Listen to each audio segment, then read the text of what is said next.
आत्मदर्शन TV की ओर से इस बाइबल स्टडी प्रोग्राम में मैं आप सबों का हार्दिक स्वागत करता हूं। एपिसोड 63 थिस्सलुनीकियों के नाम संत पौलुस का दूसरा पत्र। इसमें मात्र 3 अध्याय है और थिस्सलुनीकियों के नाम पौलुस के दूसरे पत्र के अध्ययन में मैं 7 मुख्य बिंदुओं पर प्रकाश डालना चाहता हूं। सबसे पहले प्रस्तावना, दूसरा पत्र का लेखक, तीसरा पत्र का रचनाकाल, चौथा पत्र में क्रिस्त, पांचवां पत्र के मुख्य शब्द, आयतें और अध्याय, छठवां पत्र का सर्वेक्षण, सातवां पत्र की मुख्य शिक्षा। अब हम पहले बिंदु पर आते हैं, प्रस्तावना। थिस्सलुनीकियों के नाम पहले एवं दूसरे पत्रों में बहुत समानता दिखाई देती है।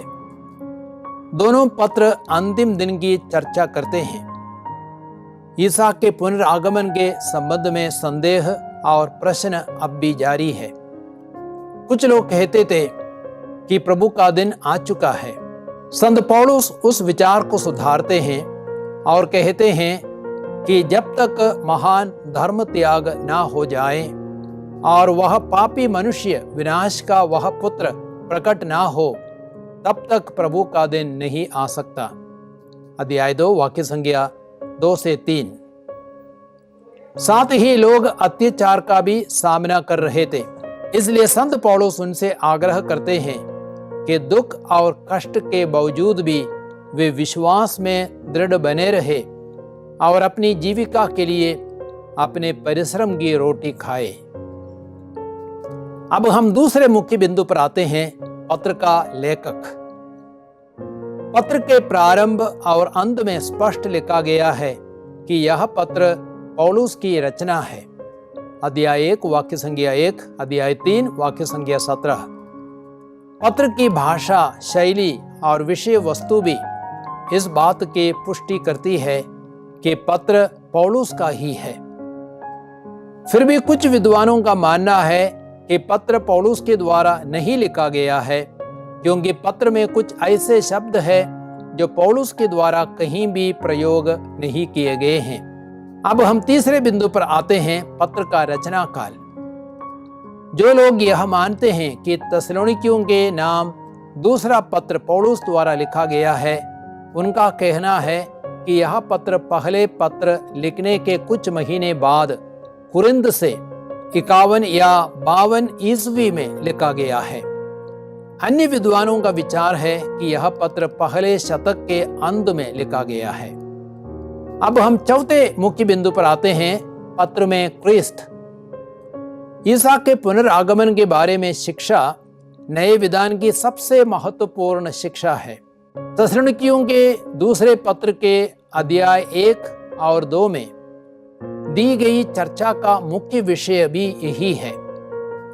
ईसा का पुनरागमन हर विश्वासी के लिए आनंद और भरोसा प्रदान करता है, लेकिन उन लोगों के लिए जो ईसा में विश्वास नहीं करते, उनका पुनरागमन न्याय और दंड लाएगा।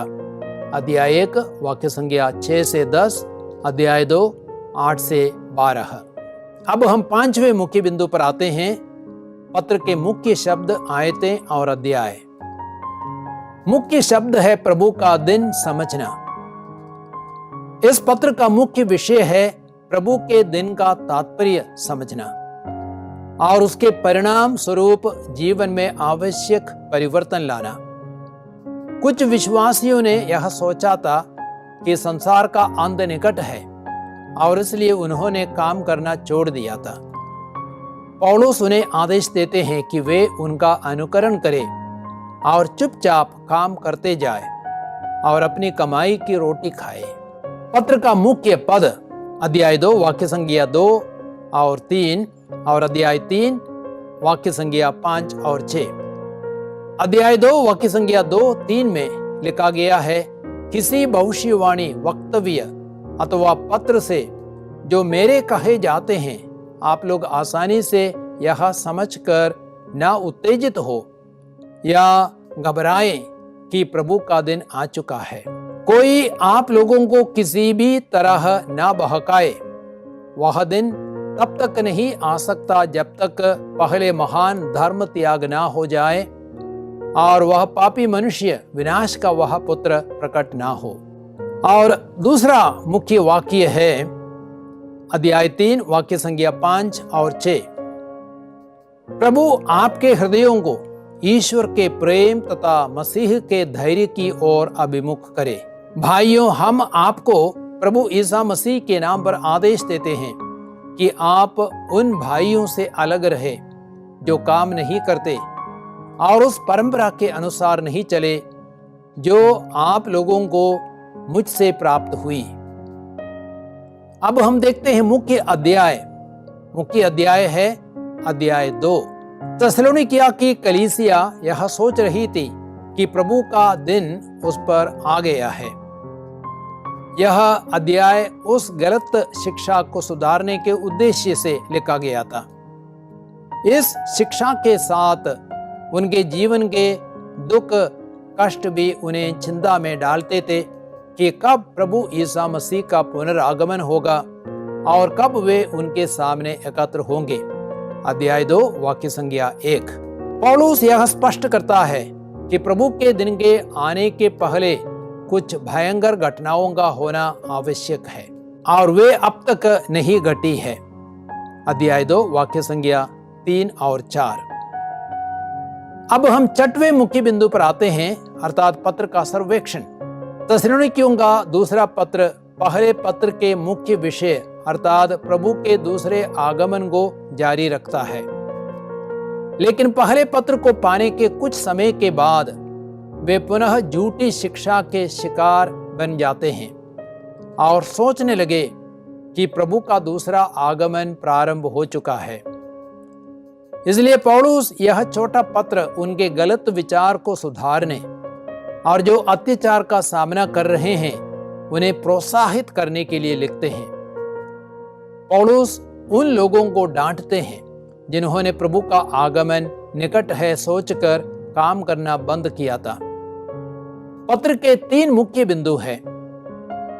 पहला, अत्याचार के समय पौलुस का प्रोत्साहन। अध्याय 1 में इस बात को हम देखते हैं।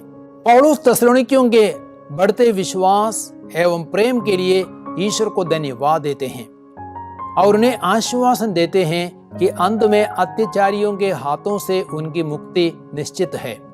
अध्याय 1 वाक्य संख्या 3 से 10।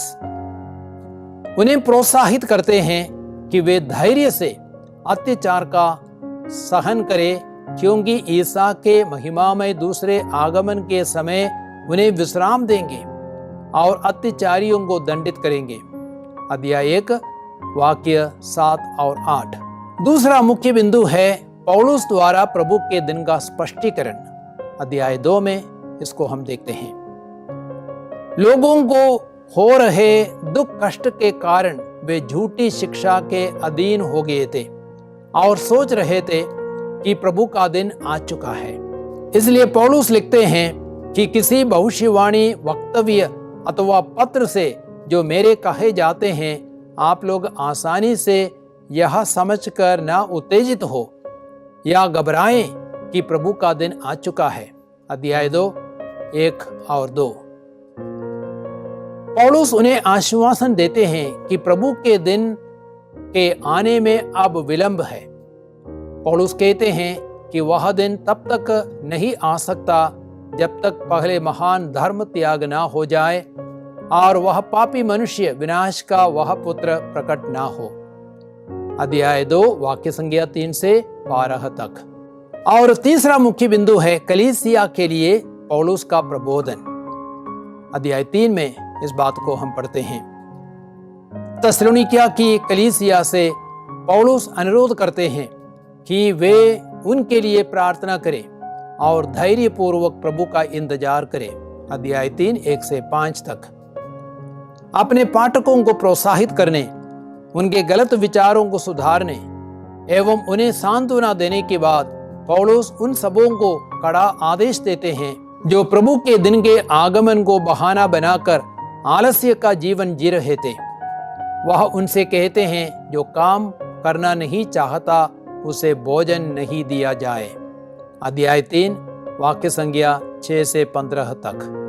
अब हम 7वें मुख्य बिंदु पर आते हैं, अर्थात पत्र की मुख्य शिक्षा। पहली शिक्षा यह है, कलीसिया को अत्याचार के लिए तैयार होना है। थिस्सलुनीकि की कलीसिया धैर्य और विश्वास के साथ हर प्रकार का अत्याचार और कष्ट सहन कर रही थी। उस अत्याचार के पीछे भी ईश्वर का यह उद्देश्य था कि लोग उनके राज्य के योग्य बन रहे थे, जिसके लिए वे दुख भोग रहे थे। अध्याय 1 वाक्य संज्ञा 4 से 5 तक। दूसरी मुख्य शिक्षा है, प्रार्थनामय हृदय से प्रभु की सेवा करें। पौलुस और साथी निरंतर थिस्सलुनीकियों के लिए ईश्वर को धन्यवाद देते थे, क्योंकि वे विश्वास और प्रेम में बढ़ रहे थे। अध्याय 1 वाक्य 3, अध्याय 2 वाक्य 13। वे उनके लिए निरंतर प्रार्थना करते थे कि ईश्वर उन्हें अपने बुलावे के योग्य बनाए और उनका प्रत्येक अच्छा कार्य अपने सामर्थ्य से पूर्णता तक पहुंचा दे। अध्याय 1 वाक्य 11। पौलुस विश्वासियों से भी प्रार्थना मांगते हैं, जिससे प्रभु का वचन शीघ्र ही फैल जाए तथा समादृत हो और टेढ़े तथा दुष्ट लोग प्रभु के काम में बाधा ना डालें। अध्याय 3 वाक्य संज्ञा 1 से 2। तीसरी मुख्य शिक्षा है, ढारस रखे और जो शिक्षा मिली है उसमें दृढ़ बने रहे। थिस्सलुनीकियों के नाम पहले पत्र को पाने के कुछ समय बाद लोग पुनः झूठी शिक्षा के शिकार बन गए थे और सोचने लगे थे कि प्रभु का दूसरा आगमन प्रारंभ हो चुका है।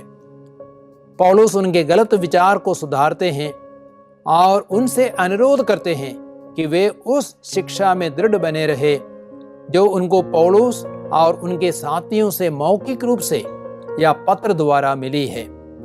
अध्याय 2 वाक्य 15। चौथी मुख्य शिक्षा है, अपनी कमाई की रोटी खाए। अपने पाठकों को प्रोत्साहित करने, उनके गलत विचारों को सुधारने एवं उन्हें सांत्वना देने के बाद पौलुस उन सबों को कड़ा आदेश देते हैं जो प्रभु के दिन के आगमन को बहाना बनाकर आलस्य का जीवन जी रहे थे। वह उनसे कहते हैं, जो काम करना नहीं चाहता उसे भोजन नहीं दिया जाए। पौलुस उनसे कहते हैं कि वे चुपचाप काम करते रहे और अपनी कमाई की रोटी खाए। अध्याय 3 वाक्य संज्ञा 6 से 15 तक। तो प्यारे भाइयों और बहनों, आप लोगों ने थिस्सलुनीकियों के नाम संत पौलुस के दूसरे पत्र का एक परिचय पाया। मेरी आशा है आप जब उस पत्र को पढ़ेंगे उसको और अच्छी तरह समझ पाएंगे। मैं आपके लिए एक छोटी सी प्रार्थना करता हूँ। प्यारे पिता परमेश्वर, मेरे इन तमाम भाई बहनों को आप आशीर्वाद दीजिए, इन्हें प्रज्ञा और ज्ञान से भरिए, परमेश्वर के वचन के भूखे प्यास से बने और वचन के अनुसार जी सके। सर्वशक्तिमान परमेश्वर पिता, पुत्र, पवित्र आत्मा आप सबों को आशीर्वाद प्रदान करे। आमीन।